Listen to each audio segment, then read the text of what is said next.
혹시 예전에 자주 가던 동네 거리가 어딘가 좀 낯설게 느껴진 적 없으신가요? 늘 북적이던 가게는 셔터를 내리고 곳곳에 휑한 빈당이 보일 때 말이에요. 그런데 만약에 이 텅 빈 공간들이 도시의 새로운 심장이 될 수 있다면 어떨까요? 오늘 바로 그 가능성에 대해 한번 파헤쳐 보겠습니다. 이거 아마 많은 분들이 고개를 끄덕이실 거예요. 한때 내 추억이 가득했던 활기찬 거리가 텅 비어버린 모습을 볼 때 그 씁쓸함. 이건 그냥 풍경이 변했다 정도의 문제가 아니죠. 내 기억의 한 부분이 사라지는 것 같은 그런 상실감이잖아요. 자, 보세요. 13.8%. 이게 일부 도심 지역의 중대형 상가 공실률이라고 합니다. 그러니까 이게 그냥 기분 탓이 아니라는 거죠. 실제로 우리가 걷는 거리의 상점 10곳 중 한두 곳은 그냥 텅 비어 있다는 아주 차가운 현실인 셈입니다. 네, 그리고 이런 빈 공간들은요, 단순히 보기에 안 좋은 걸 넘어서요, 지역 경제의 활력을 뚝뚝 떨어뜨리고 심지어는 공동체 안전까지 위협하는 말 그대로 보이지 않는 출혈 같은 존재가 되는 겁니다. 그런데 말이죠. 이 출혈을 멈출 아주 흥미로운 아이디어가 있습니다. 지금 전 세계 도시들이 앞다퉈 실험하고 있는 일시적 공간 활성화, 우리가 흔히 팝업이라고 부르는 바로 그 방식입니다. 팝업의 가장 큰 무기는 뭐니 해도 유연성이죠. 원래는 소매업에서 잠깐 나타났다 사라지는 가게를 말하는 거였는데 이 개념을 확장해서 비어있는 공간에 짧은 기간 동안 완전히 새로운 생기를 확 불어넣는 거예요. 죽어있던 거리에 사람들의 발길을 다시 끌어모으는데 이만한 전략이 또 없죠.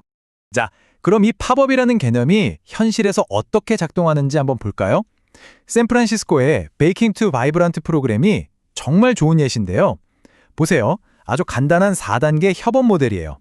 시, 기업, 건물주, 그리고 작은 가게 사장님까지 모두가 조금씩 힘을 합쳐서 정말 놀라운 변화를 만들어냈습니다.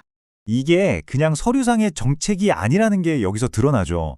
이 프로그램을 통해 새로운 기회를 얻은 한 소상공인의 목소리, 그 설렘과 희망이 그대로 전해지지 않나요? 결국 이런 실제 사람들의 이야기가 더해질 때 진짜 변화가 시작되는 거니까요. 팝업이 빈 가게를 살리는 마법이라면 그럼 텅 비어있는 땅은 어떨까요?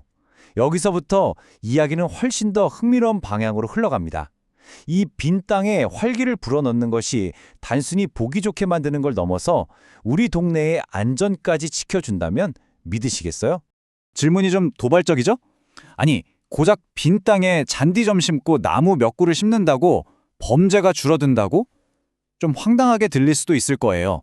그런데 필라델피아에서 진행된 한 대규모 연구가 바로 이 질문에 대한 아주 놀라운 답을 우리에게 보여줍니다. 결과는 정말 놀라웠습니다. 그냥 방치돼서 쓰레기만 쌓이던 공터를 깨끗하게 치우고 잔디를 심었을 뿐인데 실제로 측정이 가능할 정도로 범죄가 줄어든 거예요. 특히 강도 사건이 20% 넘게 줄었다는 건 이건 정말 극적인 변화라고밖에 할 수 없죠. 그 원리가 뭘까 생각해보면 의외로 간단합니다. 으슥하고 지저분한 공간을 깨끗하게 정리하면 범죄자들이 숨을 곳이 일단 사라지잖아요. 그리고 동시에 이 공간은 누군가 관리하고 있구나 하는 아주 강력한 신호를 보내게 되죠. 자연스럽게 이웃들의 관심, 즉 거리를 향한 더 많은 시선이 모이게 되는 겁니다. 이런 변화가 그냥 동네가 깨끗해져서 기분 좋다, 여기서 그치는 게 아닙니다. 실제 숫자로 확인해 보면요, 이건 어마어마한 투자 수익을 내는 아주 확실한 도시 전략이기도 합니다. 20억 달러. 와, 우리 돈으로 환산하면 2조 원이 훌쩍 넘는 돈이거든요. 이게 바로 디트로이트라는 도시가 버려진 땅들을 되살려서 만들어낸 경제적 가치입니다. 도시 전체의 집값 상승분의 무려 40%가 이 재생사업 덕분이었다고 하니까 정말 대단하죠? 근데 더 놀라운 사실은요, 낡은 집을 그냥 밀어버리는 것보다 잘 고쳐서 다시 사람이 살게 만들었을 때 주변 부동산 가치에 주는 긍정적인 효과가 무려 3배나 더 컸다는 겁니다. 무조건 부수는 게 능사가 아니라 되살리는 재생의 가치가 얼마나 큰지를 명확하게 보여주는 데이터죠.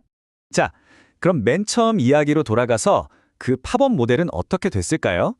샌프란시스코의 경우 잠깐 문을 열었던 팝업 가게의 50%, 그러니까 딱 절반이 그 자리에 아예 눌러앉아 장기 계약을 맺었습니다.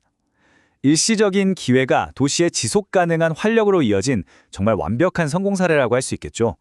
그렇다면 이런 이야기들이 샌프란시스코나 필라델피아 같은 미국 도시들에만 해당하는 걸까요? 당연히 아니죠. 이 사례들은 서울을 포함해서 전 세계 어느 도시든 따라할 수 있는 하나의 훌륭한 청사진이 될 수 있습니다. 결국 핵심은 이거예요. 도시의 골칫거리인 문제점들이 창의적인 해결책과 만나는 순간 완전히 새로운 기회가 된다는 것.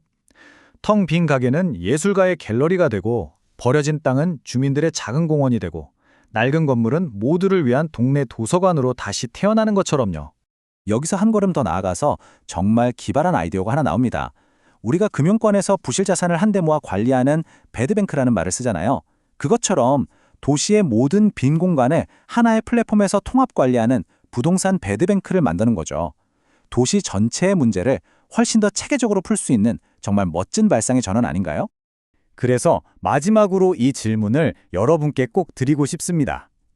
지금 여러분이 살고 계신 동네, 매일 지나치는 그 거리에 텅 빈 공간에는 과연 어떤 잠재력이 숨어 있을까요? 어쩌면 우리가 미처 발견하지 못한 엄청난 기회가 바로 우리 곁에 잠자고 있을지도 모릅니다.